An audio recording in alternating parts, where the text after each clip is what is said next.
제목은 예수님께서는 상한 마음을 치유하신다, 그런 제목입니다. 여러분, 제가요 그 다솜이 그 임신한 그 가운데 그 사람들이 태아보험 얘기를 하더라고요. 그래서 그 보험을 가입해야 한다 그래서 이건 이제 알아보고 해야 되는데, 근데 이제 가입하려고 막 가입하게 됐죠. 근데 이제 저는 태아보험이 단순히 그냥 어릴 때 나고 나서 그 아이가 좀 아프거나 그러면 병원 갈 때 이제 도움되는 그런 보험이라고 생각을 했는데요.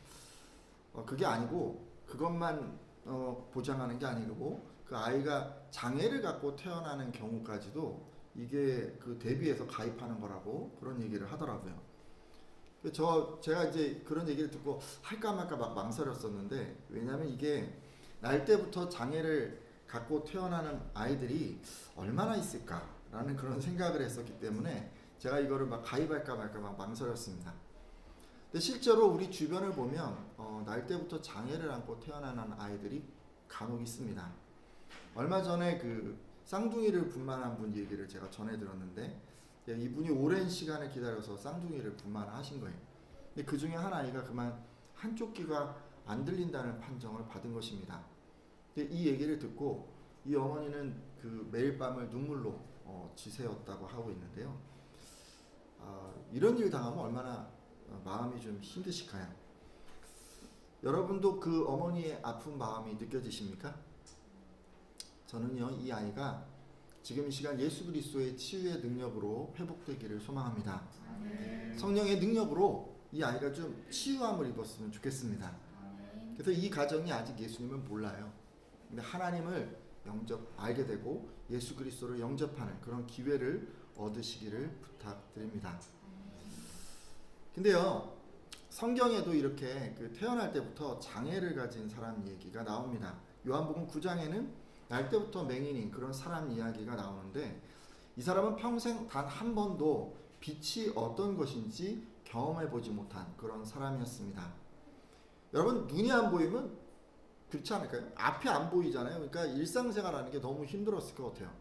세수하는 것도 힘들고, 화장실 가는 것도 힘들고, 식사하고 옷을 입고, 이런 일반적인 일상적인 그런 활동을 하는 것이 너무 힘들었을 것 같아요. 이게 이제 혼자서 할 수 없기 때문에. 보통 이제 나이가 또 들고 또 장성하면요, 사람들이 다른 사람들을 도우면서 사는 게 일반적이잖아요. 근데 이 맹인은 늘 다른 사람의 도움을 받으면서 살아야 했습니다. 게다가 이제 스스로 경제 활동을 할 수 없었기 때문에 남들처럼 이렇게 결혼해서 가정 꾸미는 것도 참 쉽지가 않았고, 그냥 이 맹인은요, 그냥 하루하루 살면서 이웃들에게 손을 벌려야만 했습니다. 그러니까 이 맹인은 늘 이 부모님에게는 근심과 걱정의 그런 원인이 되었습니다. 이 맹인의 안못 보는 장애는 그 한 사람의 불행으로 끝난 게 아니라 온 가족들의 불행의 원인이 되었던 것입니다. 상황이 이러니까 이 맹인은 나이가 들수록 자신의 처지를 자책하며 살았으리라 생각합니다. 그러니까 이런 식으로 생각했을 것 같아요. 나는 태어나지 말았으면 좋을 뻔했어. 나는 저 사람들의 짐이야, 가족들의 짐이야 라고 그렇게 자기의 처지를 비관하면서 살았으리라 생각을 합니다. 예수님이 지금 이 말씀을 이제 드리는 이 순간, 이 시점이 어느 정도 되냐면요, 한 3년 정도의 그 사역이 거의 끝나갈 시점이에요. 그러니까 병 고치는 사역을 예수님이 한 군데서만 하신 게 아니라 유대 땅 그냥 여기저기 다 돌아다니면서 사역을 하셨어요. 근데 지금 이 순간까지 이 맹인을 아무도 예수께로 데리고 가지 않은 것으로 봐서 지금 이 그의 가족과 주변 사람들이 믿음이 없던지, 아니면 여러분 주변 사람들이요 다 자기 문제 해결하느라 바빠서 이 맹인의 불행에는 아무런 관심도 기울이지 않은 것으로 보입니다. 한마디로 지금 이 맹인은 홀로 이 불행 가운데 갇혀있는 그런 사람이었던 것입니다. 근데 이 맹인에게 예수님께서 찾아오십니다. 그리고 그의 병을 고쳐주십니다. 어떻게 고쳐주셨을까요? 요한복음 9장 6절에서 7절 말씀 보도록 할 텐데, 한번 같이 읽어주시겠어요? 이 말씀을 하시고 시작. 이 말씀을 하시고 땅에 침을 뱉어 진흙을 이겨 그의 눈에 바르시고 이르시되 실로암 못에 가서 씻으라 하시니 실로암은 번역하면 보냄을 받았다는 뜻이라. 이에 가서 씻고 밝은 눈으로 왔더라. 아멘. 예, 여기 말씀을 보면 예수님이 어떻게 하셨어요? 땅에 침을 막 뱉었는지 이렇게 하셔가지고 축축한 진흙을 이기셨다고 합니다. 팔레스타인 지방을 갔더니요, 정말 건조해요. 정말 건조. 물가가 아닌 곳에는 진흙은 찾아보기가 힘듭니다. 지금 길가였던 것 같아요. 물이 없어요. 근데 그 길가의 그 건조한 그 땅에다가 눈에 뭘 바를 정도로 이게 바르려면요, 얼마나 침을 뱉었을까요? 예수님이 힘드셨을 것 같잖아요. 침을 몸에 있는 모든 힘을 다해서 있는 막 침을 계속 뱉었을 거예요. 그래가지고 흥건하게 침을 뱉어서 찐득하게 지금 흙을 만들어서 그 진흙을 지금 그의 눈에 바르셨다고 합니다. 근데 여러분 한번 생각해 보세요. 이게 지금 얼마나 황당한 장면인가요? 보통 병자에게는 그때 어떻게 했냐면 감람유, 지금의 그러니까 올리브유 같은 거를 이렇게 바르거나 또 이렇게 바르면서 뭐 안수를 하고 기도하고 이러는 게 일반적이었어요. 근데 그런 방법을 취하지 않고 기이하게 침을 사용해서 진흙을 만들고 또 그것을 맹인의 눈에 막 이렇게 휘 바른 거예요. 요즘 누가 그렇게 하면 난리가 나겠죠. 지저분한 걸, 병균이 없는데 불결하게 이렇게 이제 생각했을 거 아니에요. 근데 그 당시도 뭐 비슷했을 것 같은데 지금 그렇게 하신 거예요. 또 당시의 침은요, 이 조롱과 멸시의 상징 아니었습니까? 그러니까 이게 어떻게 보면요, 예수님이 지금 이렇게 하는 행동이 맹인을 놀리는 것처럼 그렇게 보일 수도 있었어요. 사람들이 다 생각하는 그런 더러운 침으로 또 그 불결한 흙에다 막 이렇게 발라가지고 이렇게 눈에다가 이렇게 했기 때문에 맹인은 이런 행동을 보면서 이 사람이 지금 나를 멸시하는 게 아니야? 라고 그렇게 느꼈을 수도 있었습니다. 저는요, 이 부분을 그래서 볼 때마다 열왕기하 5장의 나아만 장군이 떠오릅니다. 여러분, 나아만 장군이라는 사람이 있었는데 이 사람이 이제 아람 나라의 그 군대 장관이었거든요. 근데 이 사람이 불치병을 앓고 있었어요. 그 나병, 뭐 지금 한센시병이라고 그러죠. 이 병에 걸려 있었어요. 근데 그 자신의 병을 고칠 수 있다는 이스라엘 소녀의 얘기를 전해 듣고 왕의 허락을 받아서 이제 많은 예물을 가지고 이스라엘 왕을 찾아갑니다. 그리고 마침내 수많은 병사들과 병거들을 이끌고 엘리사의 집 앞에 떡하니 오게 되는 거예요. 근데 이렇게 어렵사리 찾아온, 멀리서 찾아온 그 나아만 장군에 대해서 엘리사는 나와보지도 않습니다. 그리고 하인을 그냥 내보내서 너는 가서 요단강에 몸을 7번 씻으라.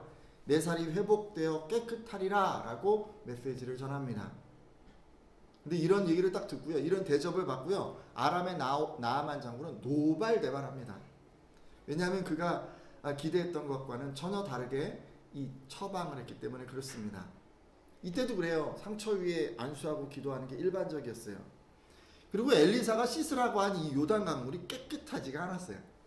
자기가 있는 고향 그 강물이 훨씬 더 맑고 훨씬 더 깨끗했는데 그냥 지저분해 보이는 그런 요단강에 지금 가서 씻으라고 하니까 이 나아만 장군이 못마땅하게 생각했던 것입니다. 나아만은 지금 엘리사의 이야기를 믿을 수가 없었던 거예요. 놀리는 것처럼 들렸던 거예요. 근데 사실요, 저는 이런 반응이 더 일반적이라고 생각을 합니다.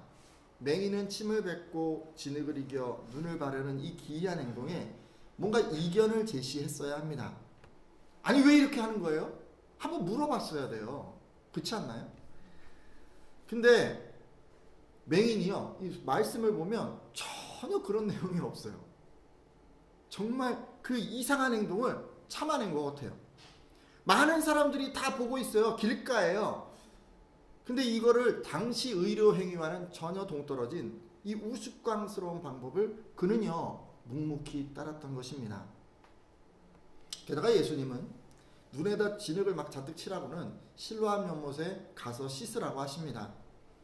지금 예수님과 이 맹인이 있는 곳은 사람의 그 왕래가 잦은 어떤 성전 문가였다고 여겨집니다.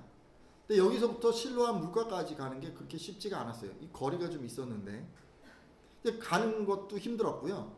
가면서 이 상황을 좀 생각해 보세요. 지금 이 눈에 이제 진흙이 막 잔뜩 떡이 돼 있잖아요. 그 우스꽝스러운 모습이잖아요. 사람들 다 쳐다볼 거 아니에요. 근데 그거를 가야 되는 거예요. 누구나요, 상처가 있는 사람은 그 상처를 드러내기 싫어합니다. 맹인은요, 이 눈은, 이게 사람들이 그 눈을 쳐다보는 게 싫었어요. 부끄러웠어요. 그래서 평소에도 사람들이랑 눈을 제대로 맞추지 않았을 것 같아요. 늘 눈을 아래로 깔고 사람들 시선을 피했을 것 같아요. 근데 지금 눈에 진흙을 바르고 더듬더듬 이렇게 실로한 면모습으로 막 가자면 사람들이 다 그를 쳐다볼 것 아닙니까? 그의 눈을 보지 않겠습니까? 그의 치부를 사람들이 다 쳐다볼 것이 틀림이 없었는데 그가 지금 그렇게 가야 하는 거예요. 그럼 평소에 하지 않던 그런 행동을 그가 해야 되는 거예요. 그런 용기를 내야 했습니다. 눈에 진흙을 바른 그의 모습이 너무나 우스꽝스러웠기 때문에 사람들이 놀렸을 수도 있고 그를 따라왔을 수도 있고 그의 그 기이한 행동에 손가락질하면서 비웃었을 수도 있습니다. 여러분, 자기 치부를 이렇게 드러내는 것도 부끄러운데 사람들의 시선을 받고 놀림거리가 되는 것은 더욱 힘들었으리라 생각을 합니다. 그러니까 지금요, 이 맹인이 실로암으로 가는 이 걸음은 예수님의 말씀 앞에서 자신의 어떤 자존심 막 이런 거 있잖아요. 이런 거 다 버리는 시간이었고 또 그만큼 예수 그리스도를 온전히 의지하는 그런 시간이었습니다. 근데 이런 어려움에도 불구하고 맹인이 지금 예수님의 말씀에 순종한 것입니다. 할렐루야. 그리고 그 결과 이 맹인은 눈이 치유되는 그런 기적을 체험합니다. 정말 이 맹인이요, 대단한 믿음을 보여준 거예요. 저는 여러분들도 이 맹인처럼 예수님의 말씀에 순종하시기를 바랍니다. 여러분, 우리가 이 맹인처럼 하려면요, 내 상처와 내 아픔과 내 고통과 이런 거 있잖아요. 이런 거를 인정해야 합니다. 예수님은 맹인에게 사람들 앞에서 자신의 치부를 드러내기를 바라셨습니다. 이제는 그 상처를 그냥 끌어안고만 사는 게 아니라 그냥 사람들 앞에 보여주고 인정하고 그리고 당당하게 살아가기를 바라셨습니다. 아무에게도 말하지 않고 아무 일도 없는 것처럼 살아가면 고쳐지지 않습니다. 때로 그것이 고통스러울 수 있습니다. 하지만 예수님은 여러분이 고통의 자리에 진흙을 바르기를 바라십니다. 상처 입은 그 자리에 진흙을 바르고 예수님 손에 모든 것을 맡기기를 바라십니다. 그래야 그때부터 이 회복이 시작되기 때문에 그렇습니다. 그렇다고요, 제가 지금 모든 사람에게, 모든 성도에게 내 상처 이겁니다라고 이렇게 막 떠버리고 다니라는 그런 얘기가 아닙니다. 신뢰할 만한 사람에게 상처를 나누고 그 사람의 영적인 도움을 받으라는 그런 말씀입니다. 자, 그리고요, 예수님의 방법을 따르셔야 돼요. 지금 예수님이 제시하는 방법은 세상 사람들이 생각하는 것과 전혀 다른 것 같습니다. 일단 우리가요, 예수님이 어떤 방법을 딱 제시하면 그게 우리 상식선에서 이해되지 않을 수 있어요. 맹인의 눈을 고치기 위해서 진흙을 바르셨던 것처럼 여러분을 향한 예수님의 말씀은 때로 우리 이성적으로는 도무지 이해되지 않는 것을 요구하실 수 있습니다. 또 여러분이 순종할 때요, 그 순종의 과정 가운데 다른 사람들의 놀림거리가 될 수도 있습니다. 맹인이 실로암으로 향하는 발걸음이 사람들의 놀림거리가 되었던 것처럼 여러분의 순종의 삶도 다른 사람들에게는 놀림거리가 될 수 있습니다. 그런데 여러분, 그렇더라도 따라가셔야 되는 거예요. 그렇더라도 순종하셔야 되는 거예요. 맹인이 그랬던 것처럼 그분을 믿고 따르셔야 하는 것입니다. 그러면 여러분의 삶에도 회복의 기적을 체험하리라 확신합니다. 여러분, 제가요, 지금까지 그 맹인된 한 사람 얘기를 했어요. 예수님께서 고쳐주신 이야기를 전해드렸습니다. 저는 이 얘기를 볼 때마다 이 맹인이 너무 대단한 것 같아요. 저는 이런 믿음을 보지를 못했어요. 아니, 어떻게 이런 믿음을 가질 수가 있을까요? 이 믿음이 어디서 시작되었다고 여러분은 생각하십니까? 그간요, 예수님이 지금 3년 가까이 사역을 막 하시고 다녔잖아요. 그죠? 그 얘기를 다 들었을 거 아니에요?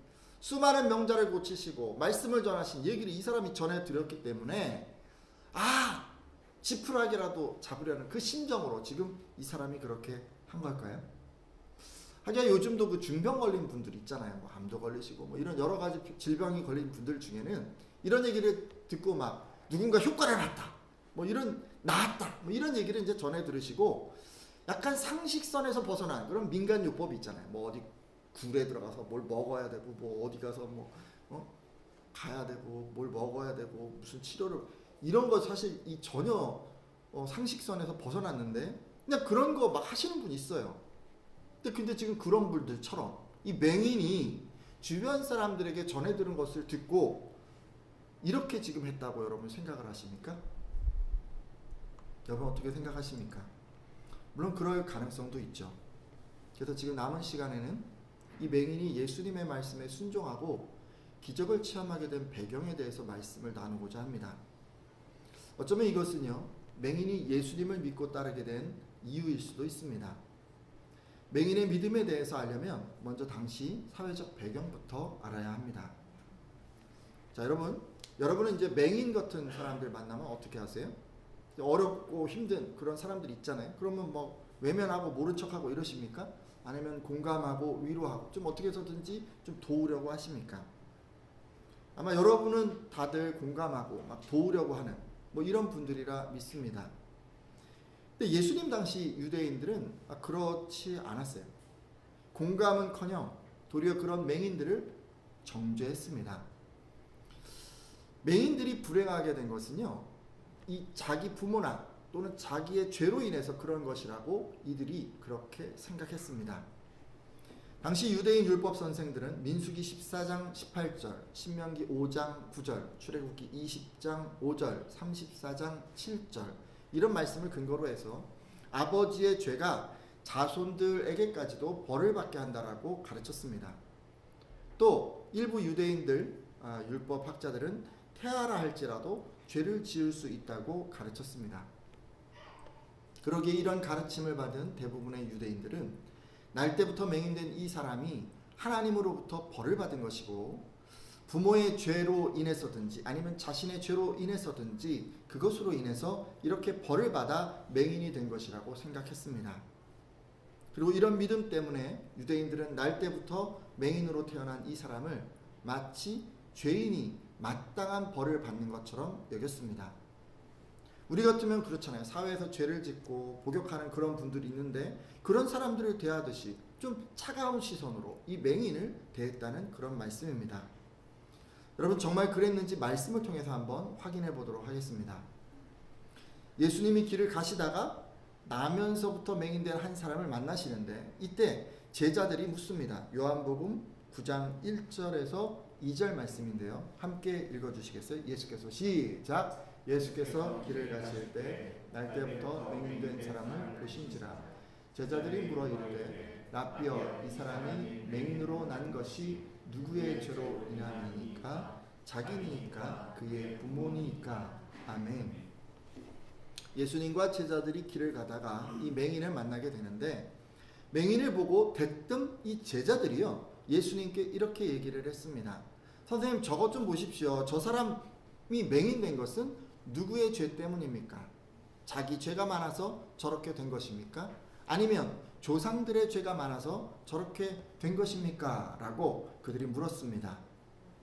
지금 제자들도 바리새인들의 가르침을 받은 유대인들이었기 때문에 맹인은 부모나 자기의 죄 때문에 그 죄값으로 불행하게 된 것이라고 생각하고 있었습니다. 그래서 여러분 이런 맹인을 만나면 어떻게 하는지 알아요? 도우려고 하지 않아요. 냉담한 태도로 그를 대하는 거예요. 당연하다, 싸다 이렇게 생각을 하는 거예요. 그러면서 누구든지 그냥 도우려고 하기보다는 저게 누구의 죄 때문에 저렇게 됐을까라는 그런 생각만 했습니다. 그냥 그것만 알고 싶어 한 거예요. 왜냐하면 맹인은 죄값을 치르는 것이기 때문에 그런 어려운 일을 당한 것이 마땅하다라고 생각했기 때문입니다. 여러분은 이런 유대인들과 심지어 예수님을 따르는 제자들의 이 시각에 대해서 어떻게 생각하십니까? 이런 시각이 옳다고 생각하십니까? 여러분 이런 질문에 대해서 예수님은 뭐라고 대답해 주셨을까요? 요한복음 9장 4절 5절 말씀 이어서 보도록 하겠습니다. 때가 아직 낮음에 읽어주세요. 시작. 때가 아직 낮음에 나를 보내신 이의 일을 우리가 하여야 하리라. 밤이 오리니 그때는 아무도 일할 수 없느니라. 내가 세상에 있는 동안에는 세상의 빛이로라. 아멘. 예수님이 두 가지 말씀을 하셨는데 제자들을 향해서 일단 이 말씀을 하셨어요. 제자들이 유대 율법 선생들의 잘못된 가르침으로 인해서 이 맹인을 도우려 하거나 치료하지 않는 데 대해서 지금 책망하시는 말씀이에요. 그래서 뭐라 그러시냐면 때가 아직 낮음에 나를 보내신 이의 일을 우리가 하여야 하리라. 밤이 오리니 그때는 아무도 일할 수 없느니라 라고 지금 이렇게 얘기를 하셨잖아요. 그러니까 예수님께서는 지금 뭐라고 하시는 거냐면 하나님의 일, 맹인을 고치는 그 일을 하는데 지금 시간이 없다는 거예요. 지금 그 일을 빨리 해야 된다는 거예요. 당연히 내게 있는 시간을 아껴서 이 맹인을 도와야 된다라고 지금 말씀해 주신 거예요. 제자들은 맹인을 돕지 않고 그저 맹인이 지금 이 맹인이 왜 이렇게 됐을까? 누구의 죄 때문에 이렇게 됐을까만 서로 뭐 갑론을박 얘기하고 있는데 예수님은 지금 그렇게 얘기할 시간이 없다. 지금 이 맹인을 빨리 도와야 하다. 우리가 지금 이렇게 그런 거를 얘기할 시간이 없어 라고 그렇게 지금 얘기해 주신 거예요. 결국 예수님이 이렇게 말씀하신 것은 제자들이 잘못된 생각으로 인해서 눈앞에 있는 맹인과 같이 마땅히 도와야 할 사람들을 외면한 것을 우회적으로 책망하신 것이라고 할 수 있습니다. 여러분 생각해 보세요. 맹인이요, 부모나 그 죄 때문에 그 죄값으로 맹인이 된 것이라면 다른 사람들은 그를 불쌍히 여길 필요가 없어요. 도울 필요도 없어요. 죄값을 지금 치르신 거잖아요. 뭘 도와줘, 그죠? 하지만 예수님은 지금 그 가르침이 잘못됐다고 말씀하시는 거예요. 아니 오히려 이 맹인과 같은 사람을 돕기에 지금 시간이 없다고, 빨리 도와야 된다고 지금 제자들에게 재촉하고 계신 거예요. 이 말씀 들은 제자들은 그들의 편협한 시각과 또 무관심이 얼마나 부끄러웠을까요? 근데 우리들도 제자들처럼 그렇게 볼 때가 있습니다. 유대인이나 제자들처럼 우리도 생각할 때가 있어요. 남들이 불행해졌어요. 예를 들어 주변 사람들이 사업에 실패하고 건강에 문제가 생기고 시험에 떨어지고 원치 않는 어려움을 만났어요. 근데 우리는요, 그 사람들이 죄를 지어서 그렇게 된 것이라고 자꾸 생각해버리는 거예요. 다시 말하자면 그렇게 된 원인이 그 사람에게 있다라고 단정해 버리는 것입니다. 물론요, 여러분 자기 죄 때문에 어려움 겪는 분들도 있잖아요. 예를 들어서 이런 경우가 있을 수 있어요. 운동을 게을리해서 성인병에 걸렸어요. 어려움을 겪어요. 공부 열심히 하지 않아서 진하게 어려움을 겪어요. 어느 한편이 자기 주장만 해서 부부가 이혼에 이를 수도 있어요. 근데 이런 여러 가지 어려운 경우들 다 그런 경우일 수 있습니다. 또 여러분 부모의 죄 때문에 어려움을 겪는 경우도 있을 수 있어요. 부모의 질병과 가난 때문에 자녀가 교육의 기회를 갖지 못하거나 부모의 이기적인 관심 때문에 자녀가 어긋나게 되거나 부모의 잘못된 선택 때문에 자녀가 경제적인 어려움을 겪을 수 있어요. 하지만 여러분 오늘 말씀에서 만난 이 사람, 맹인인 사람처럼 부모의 죄도 자신의 죄도 아닌 이유로 불행에 빠진 사람이 있을 수 있습니다. 근데 그런 경우에는요, 여러분 제자들처럼 생각하시면 안 돼요. 유대인처럼 정죄하시면 안 돼요. 저 사람은 도울 필요가 없어, 복음을 들을 자격이 없어, 죄값을 치르는 거야, 이런 식으로 여러분 생각하시면 안 되는 거예요. 예수님이 그러셨던 것처럼 여러분도 생각하셔야 합니다. 그 사람에게 하나님의 일을 하기에 시간이 부족하다라고 여러분 생각하셔야 합니다. 내가 그 사람에게 복음을 전하기에, 그 사람을 예수님의 사랑으로 섬기기에 지금 내게 남은 시간이 부족하다라고 그렇게 생각하시라는 말씀입니다. 자, 그리고요, 예수님이 이렇게 제자들의 생각, 그 잘못된 생각을 바로잡고 또 그들을 부끄럽게 하는 것으로 끝나지 않으시고요, 예수님은 맹인이 그렇게 된 원인을 밝혀주십니다. 예수님 뭐라고 하셨을까요? 요한복음 9장 3절 말씀인데요, 같이 한번 읽어주시겠어요? 예수께서 대답하시되, 시작. 예수께서 대답하시되, 이 사람이나 그 부모의 죄로 인한 것이 아니라 그에게서 아멘. 저 사람이 맹인된 것은 누구의 죄 때문입니까? 라는 제자들의 질문에 예수님께서는 이 사람이 날 때부터 맹인이 된 것은 이 사람의 죄 때문도 아니고 부모의 죄 때문도 아니다. 이런 일이 일어나게 된 것은 이 사람에게서 하나님의 일을 나타내기 위해서다라고 그렇게 말씀하십니다. 그러니까 그동안 유대인들, 제자들 이런 사람들이 알고 있었던 것처럼 누군가의 죄로 인해서 그가 맹인으로 태어난 것이 아니라 하나님의 도구가 되어서 그분의 영광을 드러내기 위해서 그가 맹인이 된 것이라고 말씀해 주신 것입니다. 아니, 죄 때문이 아니라 지금 하나님의 영광을 위해서 그가 그런 불행을 겪은 것이라고요? 예배자 여러분, 지금 한번 생각해 보세요. 지금 이 얘기를 들은 이 맹인이 얼마나 감격했을까요? 그동안 모든 유대인들은 이 맹인을요 죄인 취급했어요. 눈이 보이지 않는 것만으로도 진짜 몸이 힘들고 살아갈 의욕이 나지 않는데, 그를 둘러싼 모든 유대인들이, 모든 사람들이 이 맹인을 죄인이라고, 그가 죄를 지었기 때문에 지금 그 대가를 치르는 거라고 그렇게 믿고 말하고 계속해서 주입했기 때문에, 그래서 지금 맹인은 마음까지 깊은 상처를 입고 있었습니다. 근데 그런 그에게 예수님께서는 그의 죄 때문도, 그의 부모의 죄 때문도 아니라고 하셨으니 그가 얼마나 마음이 편안해졌을까요? 얼마나 그 마음이 울컥했을까요? 아마 모르긴 해도요, 맹인은 이런 얘기를 듣고 그동안 받았던 서러움이 생각나서 북받쳐 올랐을 것이라고 생각을 합니다. 눈시울이 뜨거워졌을지도 모릅니다. 지금 이 상황은요, 이런 상황인 거예요. 모든 사람이 그가 죄인이라고 이야기를 하고 있는데, 정말 오랜 시간 동안 자기가 죄인이라고 알고 죄인인가 보다라고 생각하고 살고 있었는데, 지금 단 한 사람 예수 그리스도가 나타나서 너는 죄인이 아니다 라고 지금 편을 들어준 것과 똑같은 상황인 것입니다. 이런 예수님의 말씀은 이 맹인의 그동안의 그 생각, 그 마음의 상처, 이 모든 것을 다 바꾸어 놓았다고 생각을 합니다. 그리고 이것으로 끝나지 않고 예수님의 말씀은 이 맹인에게 뭔가 살아갈 의미, 소망을 더해줬습니다. 그동안 맹인은요, 자신은 죄인이기 때문에 죄인으로 지금 하나님 앞에서 벌을 받고 있다고 생각을 했습니다. 그래서 늘 하나님과 사람들 앞에서 주눅들어서 살아야 했죠. 자신을 늘 나는 의미 없는 존재고 쓸모없는 존재, 남들에게 짐이 되는 존재라고 생각했습니다. 근데 지금 예수님은 뭐라 그러셨어요? 그게 아니라 그러시잖아요. 하나님의 영광을 위해서 준비된 한 사람이라고 그렇게 지금 말씀해 주시지 않았습니까? 이렇게 하나님께서 맹인인 자신을 통해서 그분의 영광을 드러내실 것이라는 그 예수님의 말씀은 그의 존재의 의미를, 삶의 의미를 송두리째 바꾸어 버렸습니다.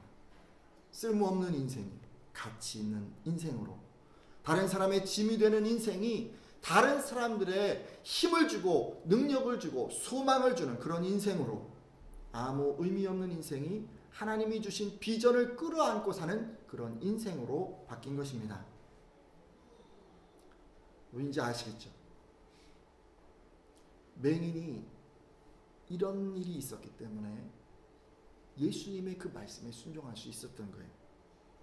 예수님의 말씀이 그의 마음을 녹이고 그를 위로하고 그에게 소망을 주셨기 때문에, 그래서 예수님이 그의 눈에 진흙으로 침으로 눈을 바르시고 실로암 연못에 가서 씻어라 라고 이렇게 좀 힘들고 어렵고 그 인생에서는 감당하기 힘든 그런 일을 요구하셨는데도 불구하고 그가 아무 얘기도 하지 않고 아무런 의문도 품지 않고 그가 온전하게 순종할 수 있었던 것입니다. 여러분, 우리 주변에도 이 맹인 같은 사람들이 있을 수 있어요. 자신에게 닥친 모든 불행이 자신의 탓이라고 생각하거나 부모의 탓이라고 생각하고 절망 가운데 앉아있는 사람들이 있을 수 있습니다. 하루하루의 의미를 발견하지 못한 채 자기 능력으로는 도무지 헤쳐나갈 수 없는 현실을 보면서 그저 고통스러운 나날을 보내고 있는 사람이 있을 수도 있습니다. 여러분, 그런 분 혹시 옆에 계시면 여러분 예수님처럼 그분에게 말씀해 주십시오. 내가 이런 고통을 겪고 있는 것은, 내게 이런 불행이 닥친 것은 내 탓이 아니다 라고 먼저 말씀해 주십시오. 그리고 내가 이렇게 된 것은 하나님께서 너를 통해서 그분의 일을 하시기 위해서야 라고 그렇게 말씀해 주시기 바랍니다. 그러면 맹인과 같은 일을 당한 사람들이 위로를 얻고 소망을 품고 또 예수님이 하신 그 말씀에 온전히 순종하리라 믿습니다. 그의 삶에서 하나님의 그 일을 체험하게 될 것입니다. 이제 기도하고 마치려고 하는데요. 혹시 우리 가운데 불행에 빠진 사람을 보고 자기 탓이야, 부모 탓이야 라고 생각을 하고 돕지 않았던 분들 계시다면 이 시간 돌이켜 주시길 바랍니다. 그리고 이후로는 자책과 원망에 빠진 분들이 그것에서 벗어날 수 있도록, 그것은 내 탓이 아니야, 내가 이런 어려움 가운데 있는 것은 너를 통해서 하나님의 일을 나타내기 위해서야 라고 전해주시기 바랍니다. 또 예수님께서 상처와 아픔을 드러내고 사람들에게 웃음거리가 되더라도 믿음을 보이라고 하실 때 기꺼이 순종하시는 여러분 되시기를 부탁드립니다. 오늘 이렇게 기도하는 분들마다 주님 안에서 진정한 치유와 회복을 경험하실 것입니다. 주님으로 인해서 참된 위로자가 다 되실 것입니다.